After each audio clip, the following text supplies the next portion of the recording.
তো হ্যালো বন্ধুরা, আপনারা সবাই কেমন আছেন? আশা করি আপনারা সবাই ভালো আছেন। তো গুগল ফ্লো বেটা যে অ্যাপ আছে, এই এআই অ্যাপে আমরা কিন্তু এখন কোনো কিছু যদি ছবি বা কোনো কিছু ভিডিও জেনারেশন করতে চাইলে এখানে কিন্তু সেটা ফেল হয়ে যাচ্ছে। তো এটি কেন হচ্ছে এবং এর সলিউশন কি, আজকের ভিডিওতে আমি এটা নিয়ে কথা বলবো। তো চলেন ভিডিওটা শুরু করা যাক।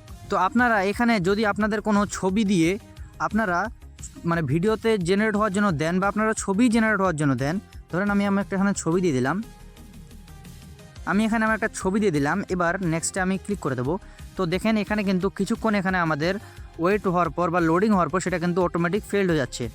তো এটি কেন হচ্ছে চলেন এবার আপনাদেরকে বলি। তো এখানে দেখেন, এখানে যে আপনাদের ছবি বা ভিডিওটা যাচ্ছে তার নিচে দেখেন এখানে কি লেখা আছে, you have not been charge for this generation যে আছে আপনাদের। তো এখানে আপনাদের যে এই অ্যাপটা আছে, এই অ্যাপে আপনারা কিন্তু বিনামূল্যে বা কোনো কিছু মূল্য না দিয়ে কিন্তু আপনারা এখানে আপনাদের ছবি বা ভিডিও বানাতে চাইছেন, তাই এখানে আপনাদেরকে বলছে। তো এই জায়গায় এবার কিন্তু আপনাদেরকে যদি এই অ্যাপটা ইউজ করতে হয় তাহলে কিন্তু আপনাদের এখন পেমেন্ট করে বা আপগ্রেড ভার্সন ইউজ করতে হবে। তো এখানে আপনারা পেমেন্ট বা আপগ্রেড ভার্সন কোথা থেকে করবেন আসুন আপনাদেরকে দেখিয়ে দিই। তো এখান থেকে আপনারা বেক করবেন।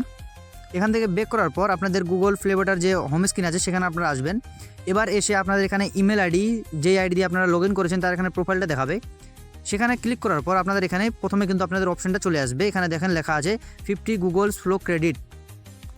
তো এই জায়গায় আপনারা এই আপগ্রেডে ক্লিক করার পর আপনারা এখানে পেমেন্ট করতে পারবেন এবং পেমেন্টটা করলেই কিন্তু আপনারা 50টা করে প্রতিদিন আপনারা ভিডিও বা ছবি বানাতে পারবেন। তো বাস আপনারা যদি এখানে আপনাদের এই আপগ্রেড করে নেন তাহলে কিন্তু আপনাদের সেই সমস্যাটা আর দেখা দেবে না। তো আশা করছি ভিডিওটা ভালো লেগেছে। যদি ভালো লাগে তাহলে অবশ্যই লাইক করে দেবেন, চ্যানেলটাকে সাবস্ক্রাইব করে দিও। দেখা হচ্ছে কোনো ভিডিওতে। Tata, bye bye, take care.